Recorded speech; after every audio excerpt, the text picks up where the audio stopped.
Hello बच्चों, let's see this question. The question says write IUPAC names of the following hydrocarbon. Use common naming for hydrocarbon groups. हमें ये एक compound given है and हमें इसका IUPAC name लिखना है. सो की concept of this question is की कॉन्सेप्ट क्या है इस क्वेश्चन का?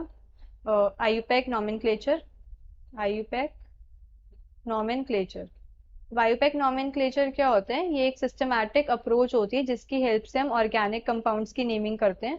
So it is a systematic approach with the help of which we name the organic compounds.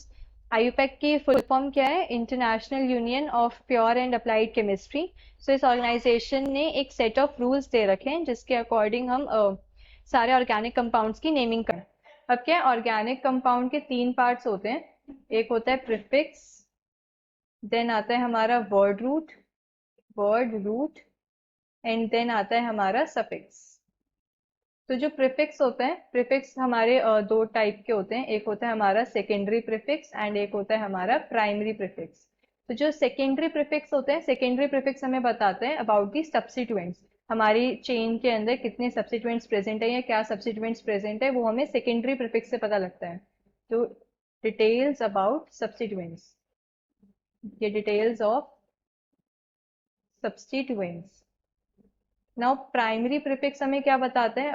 About the nature of carbon chain. जो carbon chain है उसका nature कैसा है, वो साइक्लिक है, बाइफेनाइल है या स्पाइरो है, ये सब हमें 1 डिग्री प्रीफिक्स से पता लगता है.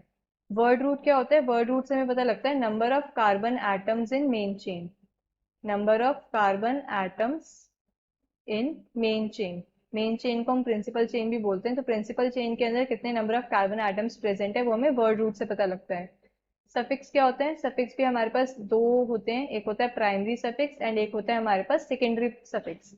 प्राइमरी सफिक्स से हमें क्या पता लगता है? About the nature of carbon carbon bond.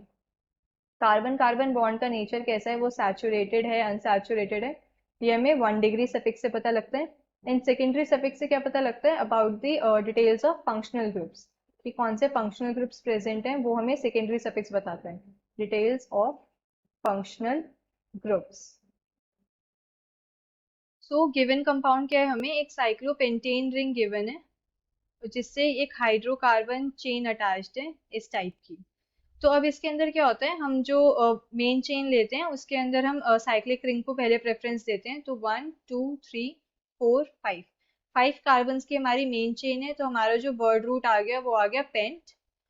Primary suffix क्या होगा हमारा? एन. जैसे कि एल्केन होता है, क्योंकि ये सैचुरेटेड कंपाउंड है, इसके अंदर कोई भी double bond triple bond present नहीं है, तो ये हो गया पेंटेन. नाउ प्राइमरी प्रीफिक्स क्या हो जाएगा मेरा? साइक्लो, क्योंकि मेरी मेन चेन क्या है, एक साइक्लिक कंपाउंड है, तो ये हो गया साइक्लोपेंटेन. नाउ अगर हम सेकेंडरी प्रीफिक्स की बात करें, जो कि ये हाइड्रोकार्बन पार्ट अटैच्ड है, ये हाइड्रोकार्बन जो पार्ट है ये क्या है? नियो ग्रुप है. नियो ग्रुप वो होता है जिसकी जो फ्री वैलेंसी होती है, जो कार्बन की जो अटैच्ड होता है रिंग से, जो कार्बन अटैच्ड है वो आगे मतलब 4 डिग्री कार्बन होता है वो. उसके बाद जो नेक्स्ट कार्बन होता है वो 4 डिग्री कार्बन होता है. तो अगर मैं ऐसे लिखूं, नियोपेंटाइल ग्रुप, नियोपेंटाइल ग्रुप होता है जैसे ये कार्बन है, इसकी फ्री वैलेंसी है, तो ये ऐसे 4 कार्बन से अटैच्ड होता है. ये ऐसे 3 कार्बन से, दिस इज नियोपेंटाइल ग्रुप. जो ये कार्बन है ये आगे और कार्बन से अटैच्ड है, नियोपेंटाइल. तो ये जो कार्बन होता है ये हमारा 4 डिग्री कार्बन. सो अब ये 1 पोजीशन पे हमारा नियोपेंटाइल ग्रुप अटैच्ड है, तो यहाँ पे आ जाएगा 1 नियोपेंटाइल साइक्लोपेंटेन. तो हमारा गिवन कंपाउंड का नेम क्या हो गया? 1 neopentyl cyclopentane. Hope you understood this well. Best of